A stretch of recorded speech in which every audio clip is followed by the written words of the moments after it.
Good day. Today we're going to be looking at the M.2 install on the Argon M.2 board. Now, I've previously done this, but there was an error. I couldn't get Wi-Fi going. I found a way to fix this. So what I figured we'd do is, now that we have the results from that, we can go ahead and try another M.2 drive and see what kind of results we get. This time with one that's much cheaper. I'm going to bring up the actual Raspberry Pi here.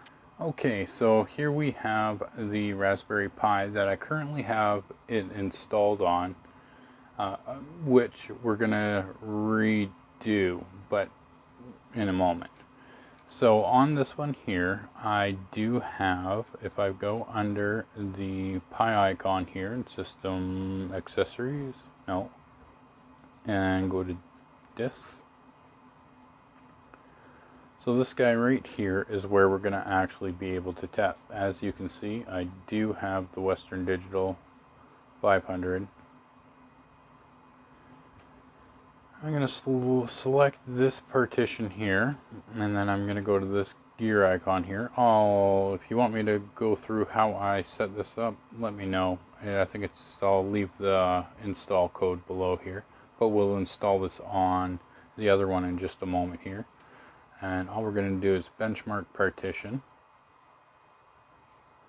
and from here we're going to be able to set our parameters we want for the benchmark.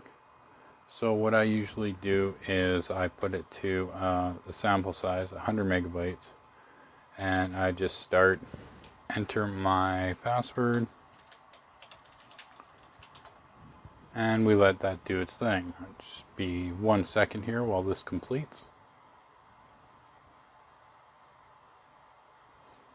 Okay, so if we look here, we can actually see our average read rate at 390 megabytes a second. Now we will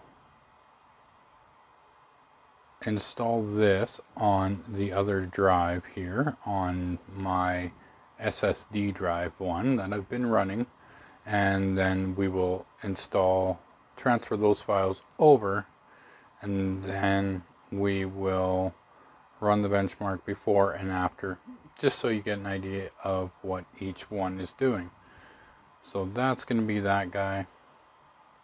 So that's not bad. An average of 390 megabytes a second. And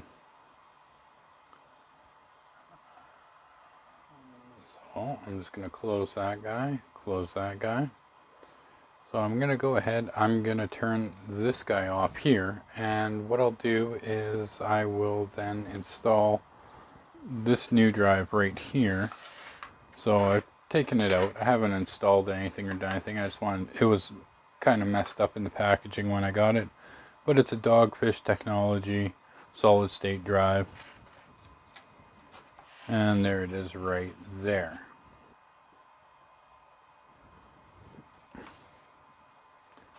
So this is the guy that we're going to be using. Now this is only 120 gig, but for testing purposes it'll do exactly what we need it to do. So I'm gonna go ahead, hopefully, can't remember how big my other drive was. If it was 250, we might have to remove a few things, but we'll see what happens here. Anyways, I'm gonna remove the old M.2 from the drive, and we'll get this drive installed, and then we will go back to the old drive that's actually sitting over here, and we'll actually check out and see what we needed to do to get the Wi-Fi and other things working on the new install. Now I did miss one step, which now we'll be able to do.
So we got it all set up here.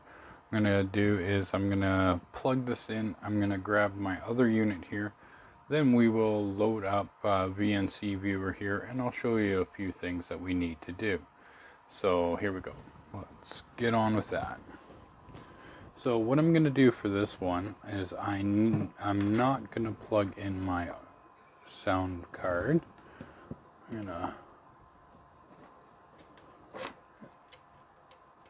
put that guy there. We're going to put that guy there. This guy we're going to put in here. We're going to need 2 of these open because that's what my other drive needs. So all I'm going to do now is plug this guy into here. It's not going to be a pretty little piece of pie, but it'll work. And I'm just going to go here and then up here. There we go. I'm just going to get this out of the way for right now. We don't need these 2 guys in here for now. So now I have all my stuff hooked up here. If you're wondering what's going on here, is I just have my breakout board here and I'm just running my fan off of that for now. It might get a little loud here in a moment, but yeah, we'll go through this here in a second. So I'm booting up into my old operating system first.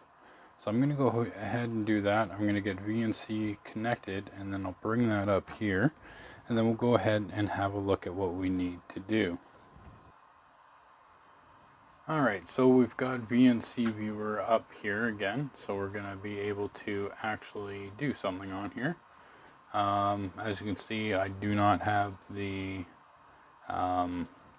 Argon software installed here, so we'll probably see, well, it's not bad for temperatures right there. So the first thing we're going to do is we're just going to open up our terminal here. So I'm going to open that guy up here. Now we're going to get into actually installing things. So the first thing we're going to want to do is we're going to want to sudo apt-get update and sudo apt-get full upgrade yes. And then we're going to let that do its thing here, and it's going to take its time. Okay, so after we do this here, all we're going to want to do is sudo rpi update. It's going to run the firmware update here. And this is what we want to do. We want to make sure it's completely up to date. Everything is good. I'm just going to go yes. So the next thing we're going to want to do is we are going to want to reboot after this update before we do the EEPROM update. Now, this is the one thing that we didn't do previously. So the new EEPROM is what's going to actually kind of get everything to work the way it should. There's the updates in there that are going to fix those Wi-Fi issues and everything else that if you just transferred with the SD card copier, which you will go ahead and do afterwards, but if you just use that, then it's not going to work properly. I found that out the hard way, and after doing some searching, this is how I fixed that issue. So now I'm just going to go sudo reboot. That's going to go ahead, it's going to reboot, and then when it's back up, we'll carry on, of course.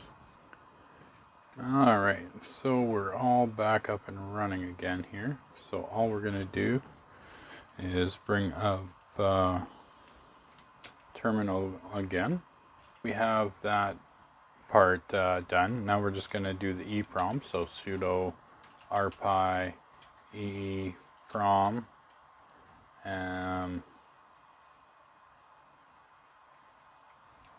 update dash, what was it, D and A dash A. And this is going to make sure you have the most current version installed. So as you can see, it's up to date. Once you do that, you will have to reboot it. So make sure you reboot after you do this. Both of these should be identical. If not, it will update. And then what we're going to do, I'm not going to reboot because I've already done this on this one and I know it works. All we're going to do is go to sudo raspi config, and then we'll bring up this screen here. Okay, anyways, we'll go with this size. It's all good. So the first thing we want to do is go to advanced options, and so we'll go to advanced options, and then I think it was bootloader version, or right here. So right here, we want to, there's the two options here, and what we want to do is select the latest version boot ROM software, and then we want to go to no, or I think I do. Alright, and then under boot order here, we should have USB or network boot, and we're just going to go USB boot. I'll go to OK there, and then all we're going to do is click enter to confirm on there, since I've already done it. Yeah, there you go.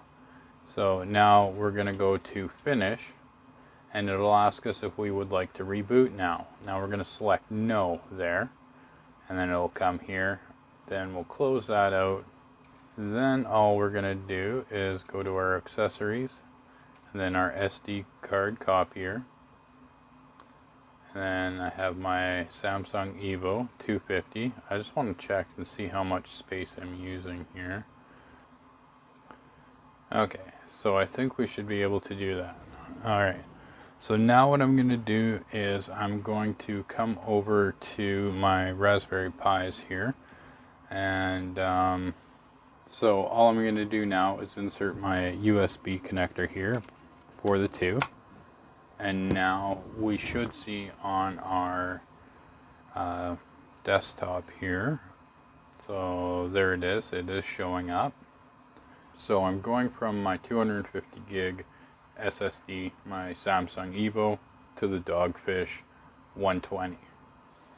So on here, what we're going to do is click on New Partition UUIDs, and then we're just going to start. And it'll erase all the contents. That's absolutely fine.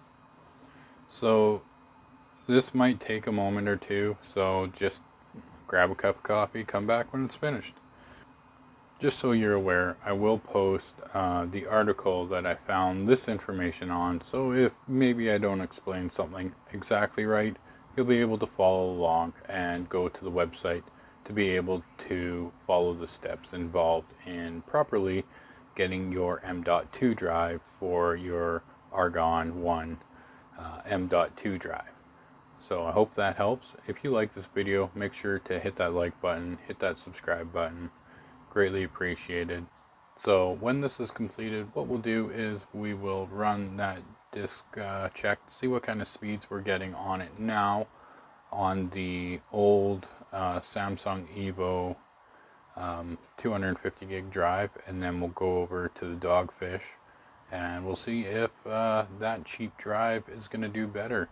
Obviously it should, because right now I'm only on USB 2.0, so I'm assuming the max I'll get is about 30 megabytes a second instead of 300 and something. But that'll be the thing. How will this really cheap M.2 drive compete with a Western Digital drive? Is it going to be worthwhile purchasing more of these for projects like this? That's what I want to know. So we'll see what happens here. Maybe I'll find a new drive I like. There we go. We got copy complete. So I'm just going to go OK. I'm going to close that guy, and then I'm going to bring up this guy here again. And this is the 250 gig Evo SATA SSD. And all we're going to do is select that partition there, and we're going to benchmark it, and we're going to set benchmark, And we're going to do the same thing we did on the last one, set that to 100. I think this was, yeah, okay, we'll try that. Enter my password again, and we'll let it do its thing. Well, I don't really think I need to let it carry on. We're going to get around 35 megabytes a second. Drastic change from the Western Digital at 390. So what I'm going to do is I'm just going to close this out. We're going to go ahead and we're going to go over to this guy here, and we'll get this on to the other drive here, and we'll get this all disconnected here. So I'm going to go ahead and I'm just going to shut that down. Should be all good to go now. So I'm just going to hit my power button. I'm going to unplug my two cables here, take this guy away. So now all we have in here is our M.2 drive and my keyboard. I'm going to go ahead and power it up. This is where we're going to be able to tell if this drive here is actually working. And that worked because now we'll have Wi-Fi access right away. It should automatically connect. As we can see, oh, I guess it helps if I actually bring up the other screen here. Basically, it booted up right away, and it booted up, and as you can see here, we have the Wi-Fi connected really quickly. So let's go ahead and just check how much space we have on here now. So it said I had about 78 gigs free, so now we can just go to our disks and go to our 120 settings, benchmark, start benchmark. We're going to do that at 100 again, and we're going to start benchmarking. Enter the password again, and that's a pretty solid line there. Definitely a lot quicker than the SATA SSD drive. So 380, so 10 megabytes less a second than the Western Digital, and the Western Digital was a lot more, but it is a 500 gig. But I think I spent $30 on this dogfish. When you're in a pinch and you want to just have it for a project, you get the cheapest one, so that's what I did. But it's good to know that it is comparable to the other one. So yeah, that's that guy. That is going to do the trick. As you can see, my Spotify app is on here, and my games, Quake 3 Arena should run a lot quicker. All my stuff should run a lot quicker. So that is good. Perfect.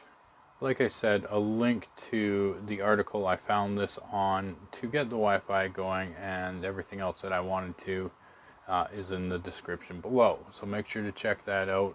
And if you need any extra help, post any comments or questions below as well. So all I'm going to do is get my Western Digital drive back installed, and then what I'm going to do later on is I will probably buy another M.2 board and compare the results. See if I get the same speeds on a different board from another manufacturer, and yeah, see how things compare. See if one board's better than the other. If that's something you'd like to see, let me know as well below. So that's it for me today, everyone. Thank you for watching. You have a wonderful day, a wonderful week, and we'll see you next time. Take care, eh?